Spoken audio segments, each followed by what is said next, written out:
जय गुरु जी, शुक्राना गुरु जी, संगत जी। आज हम पढ़ेंगे शिव पुराण में उपमन्यु की भक्ति।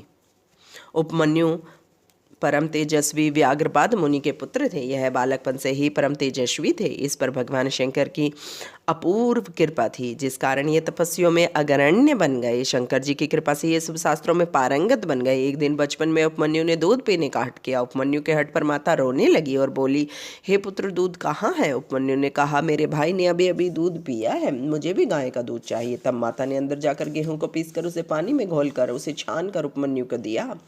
बालक ने एक घोट पीकर माता से कहा, यह दूध अच्छा नहीं है, मैं इसे नहीं पीऊंगा। इस पर माता रोने लगी और बेटे से बोली, हम लोग तो वन में रहते हैं। माता के दुख भरे वचनों को सुनकर वह बोला, हे माता श्री, आप दुखी ना हो, मैं भगवान शिव जी को अति प्रसन्न करके दूध प्राप्त कर लूँगा। अब आप मुझे इतना बता दो कि वह कहाँ पर मिलेंगे। उनके पास तो बहुत सी गायें होंगी, मैं उनसे एक गाय मांग लूँगा।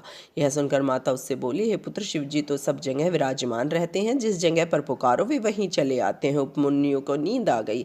आधी रात के समय बालक उपमन्यु की आंखें खुल गई तो उसने अपने द्वार पर साक्षात शिव जी को खड़े देखा। वह उठकर द्वार पर गया तो भगवान शिव शंकर अंतर ध्यान हो गए।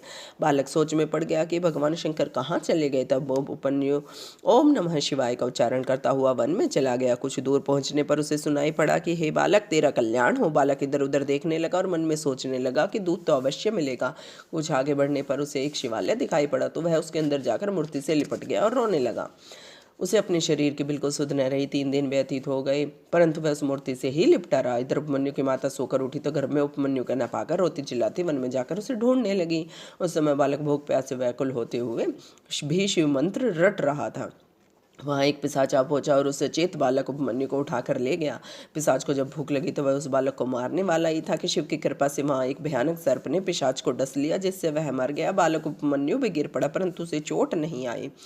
शिव जी वहाँ से अंतर्ध्यान हो गए। वायुदेव बोले, हे ऋषियों, उस समय प्यास के कारण बालक का गला सूख रहा था।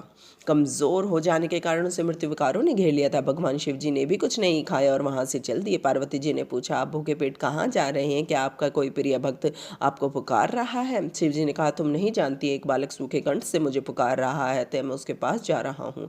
भगवान शिव जी उपमन्यु के पास जाकर बोले, हे वत्स, मैं तुम्हारी तपस्या से प्रसन्न हूँ, अतः तुम कोई वर मांगो। उपमन्यु ने कहा, हे भगवान, आप मुझे दूध का समुद्र प्रदान करें। शिव जी बोले, लो, हम तुमको दूध का समुद्र देते हैं। भगवान शिव उपमन्यु से बोले, हे उपमन्यु, तुम मेरे प्रिय भक्तों में से एक हो, मेरी कृपा से अब भविष्य में तुम्हें कोई कष्ट नहीं होगा। इतना कहकर भगवान शिव शंकर अंतर्ध्यान हो गए। वायुदेव ने मुनियों को बताया कि हे मुनियों, वासुदेव श्री कृष्ण ने अपनी इच्छा से पृथ्वी पर अवतार ग्रहण किया है। मुनि लोग उस आश्रम पर पहुंचे तो उन्हें जटाजूट धारी भस्म लगाए हुए तिलकधारी उपमन्यु को उनके दर्शन हुए। श्री कृष्ण को उन्होंने प्रणाम किया। उपमन्यु ने त्रेयायुषम जगदम्ब ने जमदंग ने इस मंत्र से उन्हें भस्म विलेपन किया। फिर 12 मास तक उसे पशुपत व्रत धारण कराया और उत्तम ज्ञान प्रदान किया। उस दिन से भगवान श्री कृष्ण ने पुत्र प्राप्ति हेतु गुरु के उपदेश से तपस्या की 1 वर्ष व्यतीत हो जाने पर भगवान शिव पार्वती ने श्री कृष्ण को दर्शन दिए तथा कहा, हम तुम्हारी इच्छा को जानते हैं, आपको पुत्र अवश्य प्राप्त होगा। इतना कहकर भगवान शिव अंतर्ध्यान हो गए। उसी वर के प्रभाव से भगवान श्री कृष्ण को जामवती नामक पत्नी से सांब नामक पुत्र की उत्पत्ति हुई। जय गुरु जी, शुक्राना गुरु जी। ओम नमः शिवाय। शिव जी सदा सहाय। ओम नमः शिवाय। गुरु जी सदा सहाय।